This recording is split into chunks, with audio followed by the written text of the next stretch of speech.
Շատ լավ, բարի գալուստ 5-րդ դասին։ Կրկին ուզում եմ շեշտել, թե որքան հպարտ եմ ձեզնից յուրաքանչյուրով այս դասընթացին մասնակցելու եւ պոռնոգրաֆիայի կախվածությունից ազատվելու հարցում լրջորեն տրամադրվելու համար։ Սա փոխելու է ձեր կյանքը։ Ձեր կյանքն արդեն փոխվում է, քանի որ ներկա եք այս դասերին։ Կրկին ուզում եմ շնորհակալություն հայտնել հետևողականորեն շարունակելու եւ կանգ չառնելու համար։ Այսպիսով 5-րդ դասին ուզում եմ խոսել ամոթի զորությունը քանդելու մասին։ Եկեք կրկին նայենք աստվածային եւ աշխարհիկ տրտմությունը։ Եկեք մտածենք սրա մասին։ Աստվածային տրտմությունն ասում է. ես ինչ որ սխալ գործեցի, որը ցավեցրեց Աստծո սիրտը։ Դա աստվածային տրտմությունն է։ Աշխարհիկ տրտմությունն ասում է. ինձ հետ ինչ որ բան սխալ է։ Այն կապված է մեր ինքնության հետ։ Սա շատ վտանգավոր է, որովհետև ուսումնասիրությունները ցույց են տալիս, որ ամոթը ամրացնում է կախվածություն առաջացնող վարքագիծը։ Այնպես որ մենք պետք է ազատվենք ամոթից, որովհետև լավ, մենք չպետք է ազատվենք դրանից։ Հիսուսն ազատվեց դրանից։ Դուք պարզապես պետք է լսեք այն լուրը, որ նա ազատվեց դրանից։ Այո, դուք պետք է հիմնավորվեք։ Սա այն է, ինչ պետք է անեք ամեն տեսակի ամոթից ազատվելու համար։ Դուք պետք է հիմնավորվեք այն բանի վրա, թե ով եք դուք Քրիստոս Հիսուսում։ Պարզ է, հիմա իսկապես կարևոր է, որ հասկանաք սա։ Փրկությունը չի գալիս մեղավորի աղոթքի միջոցով։ Փրկությունը գալիս է այն ժամանակ, երբ ձեր կյանքը լիովին եւ հիմնովին հանձնում եք Հիսուսի իշխանությանը։ Աստված օգտագործում է ամուսնության օրինակը մեզ հետ իր փոխհարաբերությունը պատկերելու, ցուցադրելու համար։ Հիսուսը փեսան է մենք հարցը։ Երբ հարսնացուն քայլում է եկեղեցու նստարանների շարքերով, ինչ որ բան է ասում։ Գիտեք ինչու՞ է հարսանեկան քայլերքը, նրա բոլոր ընկերուհիներն այնտեղ են, նա բավականին բարձրաձայն հայտարարում է։ Գիտեք թե ինչ է նա ասում։ Նա ասում է ցտեսություն 3.5 միլիարդ տղայի։ Նա ասում է սա միակ տղամարդն է, որին տալիս եմ իմ ամբողջ սիրտը եւ կյանքը։ Դա միակ ճանապարհն է, որով երբևէ կարող եք փոխհարաբերություն ունենալ ձեր արարչի հետ։ Առաջինը Հիսուսը լիովին նվիրեց իրեն քեզ եւ ինձ։ Նա չի վերադառնում մի հարսնացուի համար, որը չի նվիրվել իրեն այնպես, ինչպես ինքն է նվիրվել նրան։ Ուստի ես հասկանում եմ, որ կան մարդիկ, սա Աստված ցույց է տվել ինձ եւ ավետարանի բազմաթիվ ծառայողների։ Լսեք, բազմաթիվ մարդիկ, Աստծո մարդիկ, որոնք նստած են եկեղեցիներում եւ լիովին հավատում են, որ փրկված են, բայց փրկված չեն։ Նրանք հավատում են, որ փրկված են, որովհետև անցել են շարքերով եւ աղոթել են մեղավորի աղոթքը։ Բայց նրանք իրենց սիրտը եւ կյանքը դեռ չեն նվիրել Հիսուսին, երբ նվիրեն կնմանվեն հարսնացուին, որն իրեն լիովին նվիրում է այդ տղամարդուն։ Եթե երբեք չես արել դա, ուզում եմ, որ հենց հիմա գլուխդ խոնարհես ինձ հետ։ Ուզում եմ, որ աղոթես եւ ասես սա ու նկատի ունենաս դա ամբողջ սրտով։ Ասա. Հայր, որ երկնքում ես, ներիր ինձ։ Ես ապրել եմ կյանքը իմ ճանապարհներով եւ դավանել եմ, թե քրիստոնյա եմ։ Ես խորապես զղջում եմ դրա համար։ Ես գիտակցում եմ, որ քրիստոնեությունը ակումբ չէ։ Այն իրականում փոխհարաբերություն է քեզ հետ։ Ուստի հենց հիմա ես ապաշխարում եմ, շրջվում եմ ինքս ինձ համար ապրելուց։ Եվ հենց այս պահին իմ հոգին, շունչը եւ մարմինը հանձնում եմ Հիսուս Քրիստոսին։ Հիսուս, նվիրվում եմ քեզ ամբողջությամբ եւ տալիս եմ այն ամենը, ինչ ունեմ։ Հիմա դու իմ Տերն ես եւ ես շնորհակալ եմ, որ մաքրել ես ինձ, որ բերել ես ինձ քո ընտանիքի մեջ, բայց ոչ միայն բերել ես քո ընտանիքի մեջ, այլև դարձրել ես ինձ մեկ քեզ հետ։ Շնորհակալություն ինձ մաքրելու համար, շնորհակալություն ինձ նոր արարած դարձնելու համար Հիսուսի անունով։ Ամեն։ Գիտեք, ես զգում եմ Աստծո ներկայությունը, երբ աղոթում եմ ձեզ համար։ Պատկերացնում եք, դուք կհուզվեք, երբ ես սկսեմ կարդալ այն մասին, թե ով եք դուք հիմա Քրիստոս Հիսուսի, ձեր Տիրոջ մեջ։ Առաջին, պատրաստ եք սրան, դուք բոլորովին նոր արարած եք։ Այո, ես հիշում եմ առաջին օրը, երբ անցկացրի Լիզայի հետ եւ առաջնորդեցի նրան դեպի Տերը։ Այդ օրը ես նրան շարունակ ասում էի, որ եթե նա ընդունի Հիսուս Քրիստոսին որպես Տիրոջ, կդառնա բոլորովին նոր արարած։ Եվ հիշում եմ, թե ինչպես նրան ետ տարա հանրակացարանի սենյակ, դա ամառային դպրոց էր։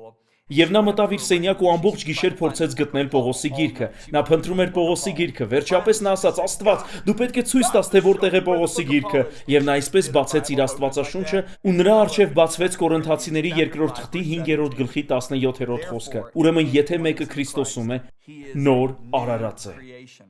Ուստի Հիսուսը չեկավ, որ վատ մարդկանց դարձնի լավը։ Նա եկավ, որ մահացած մարդկանց կենդանացնի։ Նա եկավ, որ ձեզ դարձնի բոլորովին նոր արարած։ Թույլ տվեք շատ հստակ ասել, եթե իսկապես առաջին անգամ աղոթեցիք այս աղոթքը եւ իսկապես նկատի ունեցաք դա, կամ եթե աղոթել եք այդպես նախկինում, այն պահին, երբ հանձնեցիք ձեր կյանքը Հիսուսի իշխանությանը, դուք դարձաք բոլորովին նոր անձ։ Հին անձը մահացած է, գրված է, հներն անցան, ահա նորը եկավ։ Այսպիսով, հին մարդը մահացած է, լավ,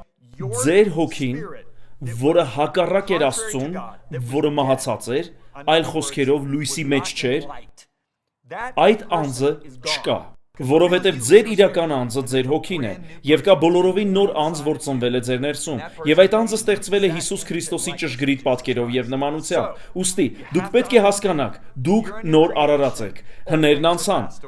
դա ձեր ինքնությունն է։ Դուք մեկ եք Հիսուս Քրիստոսի հետ, շատ լավ, հիմա դուք Աստծո զավակ եք։ Աստվածաշունչը Հռոմեացիների 8-րդ գլխի 15-ից 16 խոսքերում ասում է, որովհետև դուք ծառայության հոգին չառաք, որ դարձյալ վախենաք, այլ որդեգրության հոգին առաք, որպես որդիներ եւ դուստրեր, որով աղաղակում ենք Աբբա հայր, այնպես որ բառացիորեն ներքուս դուք աղաղակում եք հայրիկ, նա իմ հայրիկն է, նա իմ հայրիկն է։ Դա քո ներսում է հենց հիմա, որովհետև նա իսկապես քո հայրն է։ Նա ոչ միայն քո Աստվածն է, ոչ միայն քո Տերն է, ոչ միայն քո Թագավորն է, նա քո հայրն է։ Նույն ինքը հոգին վկայություն է տալիս մեր հոգու հետ, որ մենք Աստծո որդիներ ենք։ Ոչ թե լինելու ենք, այլ արդեն Աստծո որդիներ ենք։ Դու համոզված ես դրանում, Ջոն։ Միթե մենք չենք դառնում Աստծո զավակներ, երբ մահանում եւ գնում ենք երկինք։ Լսեք, թե ինչ է Պողոս առաքյալն ասում Հովհաննեսի 1:3-2-ում. Սիրելիներ, հիմա Աստծո որդիներ ենք։ Հիմա ոչ թե հետո, ոչ թե այն ժամանակ, երբ մահանանք եւ գնանք երկինք, հիմա Աստծո որդիներ ենք։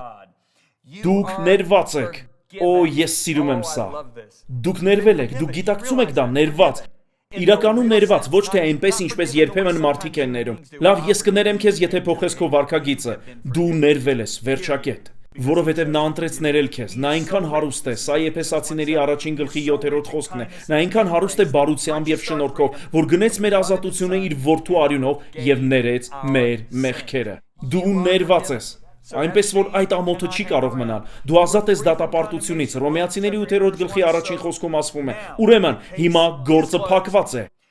Դատապարտության ոչ մի մեղադրող ձայն չի մնացել նրանց դեմ, ովքեր կյանքի միությամբ միացած են Հիսուսի օծյալի հետ։ Քեզ վրա այլևս չկա ոչ մի դատապարտություն, ամոթ կամ մեղավորություն։ Եթե հիշում եք Հիսուսը նայեց շնության մեջ բռնված կնոջը, բոլոր կրոնական մարդիկ ցանկանում էին քարկոծել նրան, բայց նա ասաց. Ես քեզ չեմ դատապարտում։ Դա այն է, ինչ Հիսուսն ասում է քեզ եւ ինձ։ Ես էլ քեզ չեմ դատապարտում, գնա եւ այսուհետեւ մեղք մի գործիր։ Հիմա, ահա խնդիրը։ Երբ նա ասում է գնա եւ այսուհետեւ մեղք մի գործիր, կրոնական միտքն ասում է ավելի լավ է կրկին մեղք չգործես, բայց իրականում Հիսուսն ասում է ես զորացրել եմ քեզ, որ գնաս եւ այլևս մեղք չգործես։ Եվ մենք խոսենք այդ մասին հետագա դասերին, այսպիսով թույլ տվեք սա իսկապես հստակեցնել։ Մենք ասում ենք ինքներս մեզ, մենք հակված ենք ինքներս մեզ ասելու. մեղք մի գործիր, որ չդատապարտվես։ Դա այն է, ինչ ասում է կրոնը։ Հիսուսը քեզ եւ ինձ ասում է, եւ նա ասում էր այն կնոջը, որ բռնվել էր շնության մեջ։ Նա ասում է. ես քեզ չեմ դատապարտում, ուստի մի շարունակիր մեղք գործել։ Նա զորացրել է քեզ, որ չանես դա։ Ներկայացնում ենք Messenger X-ը, նյութերի ներբեռնման եւ հոսքային հեռարձակման լիովին նոր հարթակ։ Այն աշակերտական նյութերի ամբողջական թվային դարան է Ջոն եւ Լիզա Բիվերներից։ Պարունակում է վիդեո ուսուցումներ, աուդիո գրքեր, էլեկտրոնային գրքեր, կարճամետրաժ ֆիլմեր, աստվածաշնչեր եւ ավելին։ Այս նոր հարթակը կարելի է օգտագործել ձեր բոլոր սարքերով։ Այն լիովին անվճար է ավելի քան 130 լեզուներով։ Աշակերտություն յուրաքանչյուրի համար ամենուր։ Ներբեռնեք հավելվածը կամ այցելեք messengerx.com։ Դատապարտությունից ազատ լինելը տալիս է մեզ ուժ շարժվելու դեպի ազատություն։ Աստծո քաղցրությունն է, որ մեզ տանում է դեպի ապաշխարություն։ Աստծո քաղցրությունը, այն փաստը, որ նա ներում է քեզ, երբ արժանի չես, երբ նույնիսկ չես փնտրում դա, տանում է քեզ դեպի ապաշխարություն։ Հիշեք, ապաշխարությունը բերում է ազատագրում։ Ճիշտ է։ Շատ լավ, դու սուրբ ես, դու սուրբ չես լինելու մի օր, երբ երկնքում լուսապսակ ստանաս։ Ես նույնիսկ չեմ կարծում, որ կան լուսապսակներ, բայց ինչևէ, դու սուրբ ես։ Հիմա լսեք, թե ինչ է գրված Եբրայեցիների 2-րդ գլխի 11-րդ խոսքում։ Ուստի հիմա Հիսուսը եւ նրանք, որոնց նա սրբացնում է, ունեն նույն հայրը։ Այդ պատճառով Հիսուսը չի ամաչում նրանց, քեզ եւ ինձ, եղբայրներ եւ քույրեր կոչելուց։ Նա չի ամաչում ասել դու իմ եղբայրն ես։ Նա չի ամաչում ասել դու իմ քույրն ես։ Շատ լավ, մենք անարատ ենք։ Եփեսացիների առաջին գլխի 4-րդ խոսքն ասում է. Ինչպես որ աշխարհը ստեղծելուց առաջ Աստված սիրեց մեզ եւ ընտրեց Քրիստոսում, որ սուրբ եւ անարատ լինենք իր առջև։ Դա Հիսուս Քրիստոսի արյան շնորհիվ է։ Դու նստած ես երկնային վայրերում, դա զարմանալի է։ Դու ասում ես, ոչ, ես նստած չեմ երկնային վայրերում։ Հենց հիմա ես նստած եմ իմ աշխատասենյակում։ Ես նստած եմ հյուրասենյակում։ Մենք խոսում ենք այն մասին, որ հոգևոր առումով Աստված նստեցրել է քեզ երկնային վայրերում։ Լսեք, թե ինչ է ասում Աստծո խոսքը։ Սա գրված է Եփեսացիների 2-րդ գլխի 6-րդ խոսքում։ Քրիստոսի հետ մեզ հարություն տվեց եւ նրա հետ երկնային ոլորտներում նստեցրեց, որովհետեւ մենք միացած ենք Քրիստոսի հետ։ Հիմա իմ հարցը, որտեղ են այս երկնային ոլորտները։ Լավ, առաջին գլխում Պողոս առաքյալն ասում է, իրականում աղոթում է, որ մեր սրտի աչքերը լուսավորվեն, որ բացենք մեր աչքերը եւ տեսնենք այս ճշմարտությունը։ Ո՞րն է ճշմարտությունը, որ իմանանք, թե ինչ է նրա կոչումի հույսը, ինչ է նրա ժառանգության մեծության հարստությունը սուրբերում։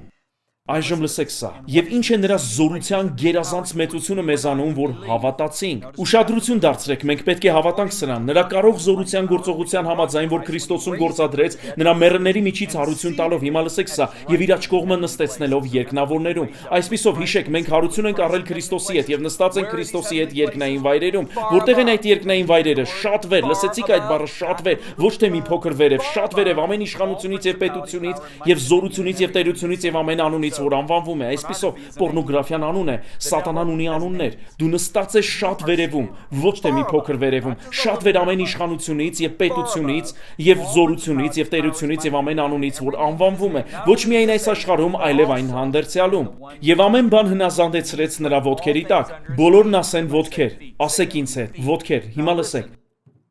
Ոտքերը մարմնի մեջ են, բայց որտեղ է դրանց տեղը, ոտքերը մարմնի ներքևում են։ Եթե հենց հիմա նայեք ձեր ոտքերին, ոչինչ չկա ձեր մարմնից, ձեր ոտքերից ներքև, ճիշտ է։ Հիմա մենք Քրիստոսի մարմինն ենք, եւ նա ամեն բան դրեց նրա ոտքերի տակ։ Այս բոլոր իշխանությունները, տերությունները, մեղքը, պորնոգրաֆիան դրվեցին նրա ոտքերի տակ։ Դուք հասկանում եք, թե որտեղ է ձեր դիրքը։ Հասկանում եք, որ դուք ավելի շատ գործել եք բնական մարդու դիրքից, քան գիտակցել եք, թե ով եք դուք իրականում։ Դուք հասկանում եք սա այնքան հիասքանչ է։ Այժմ նայեք, եւ ամեն բան դրեց նրա ոտքերի տակ եւ նրան գլուխ դրեց եկեղեցուն բոլոր բաների վրա, որ է նրա մարմինը, լիությունը։ Գրված է, եկեղեցին լիությունն է նրա, ով ամենը ամենի մեջ լրացնում է։ Մի տեսեք ձեզ Քրիստոսից առանձին, դուք մեկ եք նրա հետ։ Եկեք այսպես ասենք, մտածեք այս օրինակի մասին, ենթադրենք գնում ենք ծովափ, լավ, գնում ենք ծովափ, գիտեք, այնտեղ շատ ենք, ենթադրենք, թիմը որոշում է մինչև պարանոց սուզվել ջուրը։ Այսպիսով, մենք ափին ենք, եւ ինչ որ մեկը դուրս է գալիս մեքենայից, գուցե ուզում է ինչ որ բան վերցնել։ Մենք չենք նայում նրան ու ասում ենք, հեյ, թիմի մարմինը հենց հիմա ջրի տակ է։ Մենք ասում ենք, թիմը հենց հիմա ջրի մեջ է։ Նրա գլուխը ջրի մեջ չէ, նրա մարմինը ջրի մեջ է։ Մենք չենք բաժանում նրա մարմինը նրա գլխից, որովհետև մարմինն ու գլուխը միասին են, մեկ է։ Դուք հասկանում եք, որ հարություն եք առել Քրիստոսի հետ, որ հոգևորապես նստած եք Հոր կողքին, նրա աջ կողմում։ Թույլ տվեք ասել, երբ սատանան փորձի մոտենալ ձեզ եւ ասել, որ դուք թափթփուկ եք, անարգված եք, դուք պետք է ասեք ոչ։ Ես հարություն եմ առել Քրիստոսի հետ եւ ինձ նստեցրել են նրա կողքին։ Ես նոր արարած եմ, ես մեկ եմ նրա հետ։ Ես Աստծո զավակ եմ։ Դա իմ ինքնությունն է։ Իմ ինքնությունը թափթփուկ լինելը չէ, իմ ինքնությունը պորնոգրաֆիայից կախված լինելը չէ, իմ ինքնությունը Քրիստոսի հետ ազատ լինելն է։ Ահա թե ուր է Աստված բերել ձեզ, եւ հիմա ձեզ անհրաժեշտ է միայն ունենալ վարքագիծը, որը համապատասխանում է դրան։ Հիմա դուք մեկ եք Քրիստոսի հետ եւ կիսում եք նրա մեծությունը։ Ճիշտ է։ Լսեք այն աղոթքը, որ Հիսուսն աղոթեց նախքան երկինք համբարձվելը։ Նա ասաց, բայց ոչ թե միայն նրանց համար եմ աղաչում։ Նա խոսում էր սեղանի շուրջը նստած 12 տղամարդկանց մասին, այլ նրանց համար էլ, որ նրանց խոսքով կհավատան ինձ։ Հեյ, դուք եւ ես հավատացինք Հիսուսին ուղղակիորեն կամ անուղղակիորեն այս տղաների խոսքերի միջոցով, որ ամենքը մեկ լինեն, ինչպես դու հայր ինձանում եւ ես քեզանում, որ նրանք էլ մեզանում մեկ լինեն, որ աշխարհը հավատա, թե դու ուղարկեցիր ինձ։ Եվ ես այն փառքը, հիմա փառք բառը պարզապես նշանակում է մեծություն։ Լսեք, թե ինչ է Հիսուսն աղոթում։ Եվ ես այն մեծությունը, որ հայր ինձ Հիսուս Քրիստոսին տվի, նրանց տվի, որ մեկ լինեն։ Այսպիսով նա տվել է մեզ այդ փառքը։ Ես նրանցում, դու ինձանում, որ նրանք կատարյալ լինեն միությունում։ Ես կավարտեմ սրանով. Աստված սիրում է քեզ այնքան, որքան սիրում է Հիսուս Քրիստոսին։ Հիսուսը Հովհաննեսի 17-րդ գլխի 23-րդ խոսքում աղոթեց. թող նրանք վերապրեն այնպիսի կատարյալ միություն, որ աշխարհը գիտենա, թե դու ուղարկեցիր ինձ, եւ սիրում ես նրանց այնքան, որքան ինձ։ Հիսուս Քրիստոսին ես սիրում։ Այ քեզ բան։ Լսեցիք այս խոսքերը, որ դու հայր սիրես բոլորիս այնքան, որքան սիրում ես Հիսուս Քրիստոսին։ Գիտեք, Հիսուսին ուղարկելով Աստված ապացուցեց, որ սիրում է մեզ այնքան, որքան Հիսուսին։ Որովհետև դուք երբեք չեք ուղարկի ավելի արժեքավորը պակաս արժեքավորի համար։ Այլ խոսքերով, երբ ես տուն գնեմ, եւ այն արժենա $100,000, միթե կգնեմ այն $200,000-ով։ Երբեք։ Լավ։ Աստված երբեք չի ուղարկի առավել արժեքավորը պակաս արժեքավորի համար։ Այն փաստը, որ նա ուղարկեց Հիսուսին քեզ համար, նշանակում է, որ դու այնքան արժեքավոր ես Աստծո համար, որքան Հիսուսը։ Եվ Հիսուսը պարզապես ասաց, որ գիտենան, որ սիրում ես իրենց այնքան, որքան ինձ։ Ես կթողնեմ ձեզ այս խոսքերի հետ։ Անչափ կարևոր է, որ կրկին ու կրկին վերանայեք այս դասը։ Մինչև որ իսկապես հավատաք այն խոսքերին, որ կարդացի ձեզ համար։ Ուզում եմ, որ խորհեք, ուզում եմ, որ մտածեք եւ խորհեք։ Ես չեմ ամաչում, ես Աստծո զավակ եմ։ Ես մեղքի ծառա չեմ, ես իրականում ազատ եմ արձակվել։ Ես երկրի թափթփուկը չեմ, ես կենդանի Աստծո զավակ եմ։ Ես անարժան մեկը չեմ, որովհետև Աստված չի կարող ունենալ անարժանների սերունդ։ Նա միայն կարող է ունենալ սերունդ իր պատկերով եւ նմանությամբ։ Ուստի ես նրա պատկերով եմ, ճիշտ նրա նմանությամբ, որովհետև ես նրա սերնդից մեկն եմ։ Չգիտեմ ձեր մասին, բայց իմ քարոզից հենց հիմա ես երջանիկ եմ։ Պարզապես լսելով այս խոսքերը, սա զարմանահրաշ է։ Այնպես որ մտորեք դրանց շուրջ։ Մտորեք դրանց շուրջ, այնքան կարևոր է, որ այս ճշմարտությունը մխրճվի ձեր մեջ, պորնոգրաֆիայից լիարժեք և լիովին ազատվելու համար, հաջորդ դասն անչափ հետաքրքիր է լինելու։